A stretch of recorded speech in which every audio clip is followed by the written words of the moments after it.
বিষ্ণু ঈসা ইসলামের কাছে যখন ওহী নাজিল হতে শুরু করলো, বিষ্ণু ঈসা ইসলাম ওহির কথাগুলো পৌঁছে দিতে লাগলেন। যাই নাজিল হতো বিষ্ণুনবী পৌঁছে দিতেন।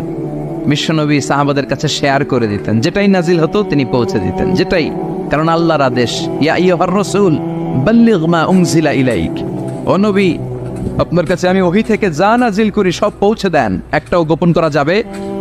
আল্লাহর কাছ থেকে বিশ্বনবী যে সমস্ত মেসেজ, ইনফরমেশন, তথ্য, রেভেলেশন ওহী পেয়েছে, একটাও কি বিশ্বনবী গোপন করেছে?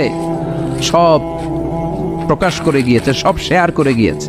বিশ্বনবী শেয়ার করতে লাগলেন। সকালে যা নাজিল হয় শেয়ার করেন, দুপুরে নাজিল হয় শেয়ার করেন, রাতে নাজিল হয় শেয়ার করেন, শেয়ার করতে লাগলেন। কিন্তু কি অবাক করা কাণ্ড, হঠাৎ করে এই ওহী আসার ধারাবাহিকতা আল্লাহ বন্ধ করে দিলেন। ওহী আর আসে না, আকাশ থেকে নতুন তথ্য আর নামে না। ঘটনা কি? ওহী আসে না কেন? তথ্য আসে না কেন? জিব্রাইল আসে না কেন? কোনো বর্ণনা এসেছে 15 দিন, কোনো বর্ণনায় 1 মাস, 3 মাস, এমনকি 6 মাস পর্যন্ত বর্ণনা পাওয়া যায় যে বিশ্বনবীর কাছে 6 মাস ওহী আসে নাই। বিশ্বনবী তো অবাক, ঘটনা কি? ওহী নামে না কেন? আর ওহী না আসলে তো বিশ্বনবী শেয়ার করতে পারে না। এতদিন যা আসতো বলে বেড়াতো, এখন আসেও না, বলতেও পারে না।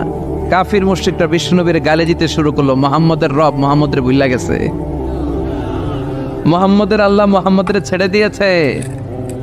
বিশ্বনবীর চাচি আবুল আহাবের স্ত্রী উম্মে জামিল বলতে শুরু করলো, কি মুহাম্মদ, তোমার শয়তানটা তোমার কাছে আসে না? না, শয়তান দ্বারা তিনি জিব্রাইলকে বুঝিয়েছেন যে তোমার জিব্রাইল তোমার কাছে আসে না। এভাবে সবাই গালমন্দ করতে শুরু করলো যে মুহাম্মদের আল্লাহ মুহাম্মদকে ভুলে গিয়েছে। বিষ্ণু ঈসা ইসলাম নিজেও হতাশ হয়ে গেলেন। কি রে, ওহী আসে না কেন? আমার কোনো ভুল হচ্ছে না তো? আমার কোনো অপরাধ হয়ে গেল না তো? আল্লাহ কি আমার উপর অসন্তুষ্ট হয়েছেন? আল্লাহ কি আসলেই আমারে ভুলে গেছেন?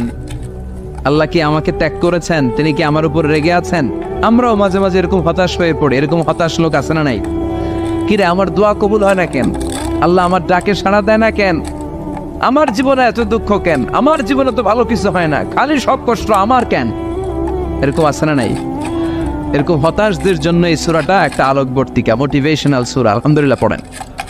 বিশ্বনবীকে আল্লাহ আশ্বস্ত করলেন আর এই সূরাটা নাজিল করলেন আর বললেন, ওয়াদ-দুহা, ওয়াদ-দুহা, দুহা মানে আলো, দুহা মানে আলো, প্রভাতের সূর্য কিরণের শপথ।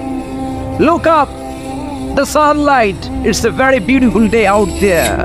ও নবী, হতাশ হবেন না, বেরোন, সকালের সূর্যটা কত সুন্দর, কি ঝলঝলে পৃথিবী, ফকফকে আর তকতকে, দেখলেই মনটা ভরে যায়, ঠিক কিনা?